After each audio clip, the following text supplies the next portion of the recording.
Good morning, and thank you all, especially to our very distinguished witnesses for being here this morning, and as well as to all of those who care so deeply about human rights and are here in the audience. The freedom of religion is the most fundamental and the most elemental of all human rights. It is clearly the first freedom from which all the others flow. It allows each citizen the precious right to follow their conscience peacefully and without fear. It protects the critical part of who we are as human beings to seek, to speak, and to act out our fundamental beliefs. When this freedom is protected, the very well-being of society is enhanced. No government should deny or suppress this essential claim to conscience. The reality is, and the tragic reality is, governments and terrorist groups do restrict the freedom of religion, sometimes in the most brutal and public ways. The freedom of religion today, as it has been for a number of years, is under siege in many places of the world, including and especially in China, which is, of course, the subject of today's hearing. Because religious freedom conditions are deteriorating globally, I recently introduced H.R. 1150, the Frank Wolf International Religious Freedom Act. The bill gives the administration tools to better address religious freedom violations around the world. It is why I'm also fighting to reauthorize the U.S. Commission on International Religious Freedom, or USCIRF, which is a bipartisan and independent advisory group that has done incisive work over the years. USCIRF gives Congress vital recommendations about religious freedom conditions globally and recommendations for actions. I'd like to now turn to Ms. Lin for her testimony.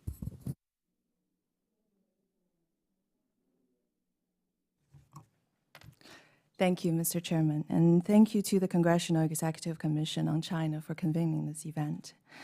My name is Anastasia Lin. I am a Canadian actress. I will be representing Canada at the 2015 Miss World competition in Sanya, China. At least that is my hope.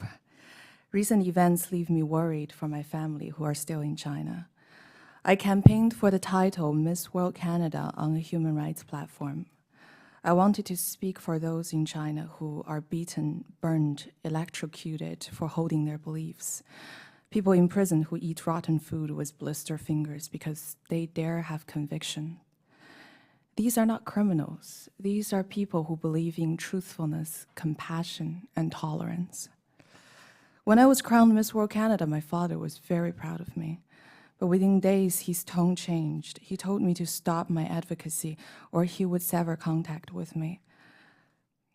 I understand he was visited by the Chinese security agents and forced to say these things to me. I've taken on roles in film and television shows that depict human rights abuses in China. And to prepare, I speak with those who have suffered, including Falun Gong practitioners. In The Bleeding Edge, a film to be released this winter, I played one such woman. She is imprisoned and tortured. In one scene, her family is brought before her, made to kneel and beg her to give up her belief. This is the regime's policy of guilt by association. And this is why my father was threatened by the security forces. Never mind that I am a Canadian citizen, upholding Canadian values on the other side of the world. It's a shock to realize that the man who made you feel safe is in danger. I had to choose between silence and my hope for a better China. And then I remembered, silence helps no one. Silence feeds terror. Practitioners of Falun Gong who have been marginalized, defamed, and vilified in China since 1999 are noble people. Despite the constant threat of arbitrary torture, psychiatric abuse, or death, they are steadfast in their principles. They have always sought peaceful means to resist the persecution and generate awareness. In China today, our traditional values are buried under the moral scars of endless political campaign. Material wealth and the pursuit of self-interest are foremost in people's mind. The courage of Falun Gong practitioners and other dissidents and human rights lawyers are exceptions that give me hope to China's future. And yet, it's these people that suffer the most. People with stories of courage and tragedy like the father of my fellow Canadian, Paul Lee. The elder, Mr. Li, is 60 years old and in Chengdu, China, once a highly respected county magistrate. He is now beginning his second 8-year prison sentence. He was a rarity in China, a high official that did not use his position to gain wealth or personal advantage. And instead, he followed Falun Gong's teaching of truthfulness, compassion, and tolerance, and sought to be fair in his dealings. Mr. Li spent his first 8 years in prison for writing essays criticizing the Communist Party's crime, and they tortured him and tried to get him to renounce his belief and embrace atheism. And they made him blind in one eye. He did not give up. After being released, he exposed cases of torture and abuse, and that is why he was again arrested and sentenced to another 8 years this April.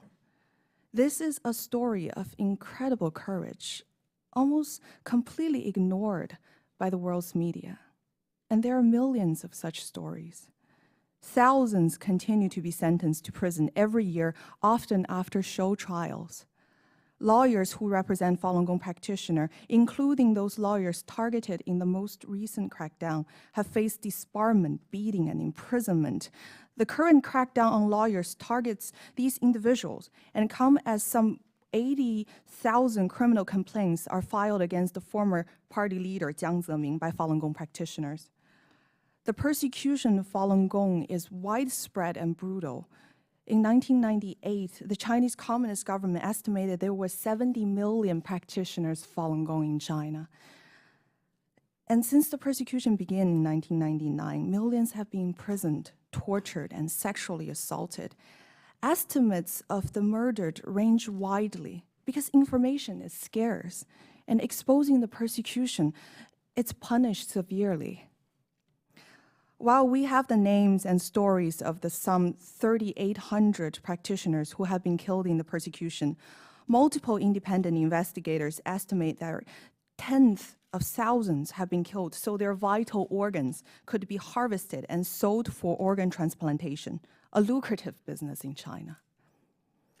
This is a gruesome and unspeakable crime that has created profit for incentives for those brutal persecutors. The victims didn't do anything wrong. They are people of faith and morality. They are people that any country would be fortunate to have.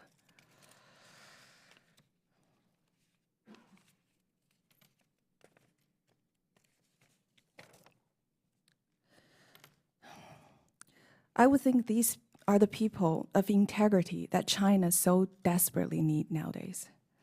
Mr. Chairman, I hope that together we can gain Chinese people a voice. The hope for a better future lays in the people there gaining the freedom to believe what they want and talk to whoever they want to talk to about whatever they want to talk about. I hope this can happen soon. For myself, this would give me back a father, but for many others, it would save their lives. Thank you very much. And Ms. Lin, I wanted to ask you, you've documented, this has happened to you as well, how the Chinese government often uses China-based family members of Chinese rights activists as leverage to get them to stop their work. Can you describe a little bit about, I mean, you've written about it before, but how, is that an ongoing practice, and how many people have you met that are affected by it, the idea that they use your relatives back in China as leverage against you to prevent you or hopefully to convince you? Because I think it's amazing, and it would be shocking to a lot of Americans to know there are people living in this country, perhaps American citizens, who are being extorted and or blackmailed through the safety or security of their own relatives back in China.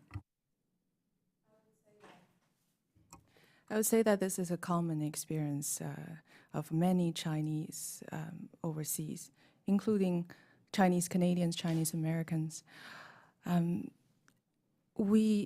It's almost like a consensus or like a common sense that the Chinese consulate would send people to watch over to Chinese, overseas Chinese.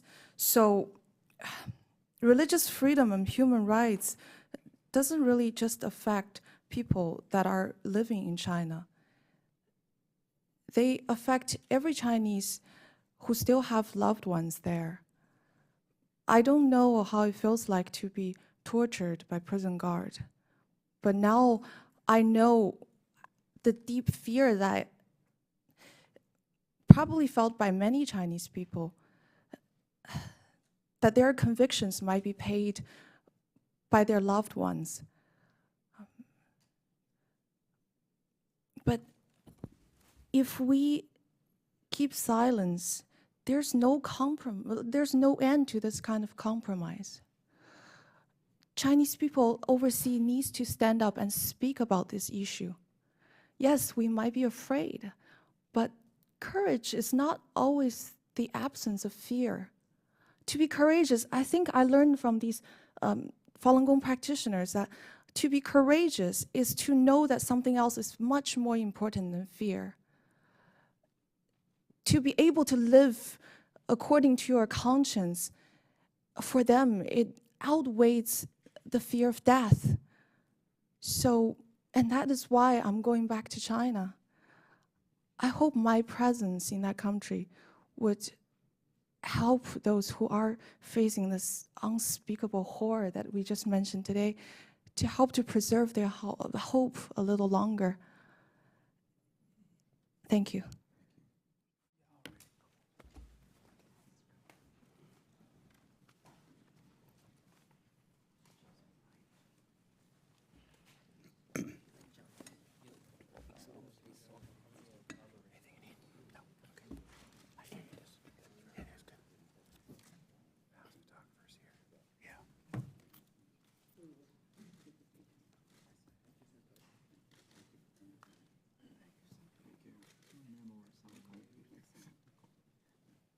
Yeah, thank you. So nice to meet you. I wish you the best. It was very inspirational. Thank you, and please help to expose the organ harvesting. There's so many things to cover, but I thank you. I apologize. I'm running back. Thank you. Thank you. Thank you, Co-Chair Senator Rubio. I would like to talk about some of my colleagues' experience. These are very courageous people that I work with on independent film and television projects that expose human rights abuse there in China. NTD TV president Shao Jiuwang, his brother was harassed in China because he practiced Falun Gong and also speak about the abuse that are happening. A TV producer, a film producer actually, I worked with last summer, Liang Li. He just made a film about the organ harvesting that's happening in China, and his family member has been constantly threatened by the security force. These are people that are working in the media, help to bring light to this kind of abuse. I think if every Chinese can speak up, and if the government can protect these citizens and speak up and let the government, the Chinese government, know that when they do such things, they will have a reputational cost, then perhaps they will respect our borders a bit more. Thank you. If you want to make any final comments, or Mr. Pincher, if you would want to conclude on anything, thank you for your speaking truth to power with risks to yourselves and your loved ones when you do it. Yes, one final remark, Mr. Chairman. There are 50 Falun Gong practitioners who has been recently denied refugee status in South Korea and are ready to be deported back to China to face those inhumane violations. I admire your commitment to human rights, but not everybody, not every government is like that. And I think we now face a choice. Every one of us who are outside and inside China, we can choose to be silent and conform to this kind of violation, or we can use our liberty to advocate for those whose liberty has been deprived. Yeah, thank you very much. Any concluding comments? Thank you so much. You are true heroes.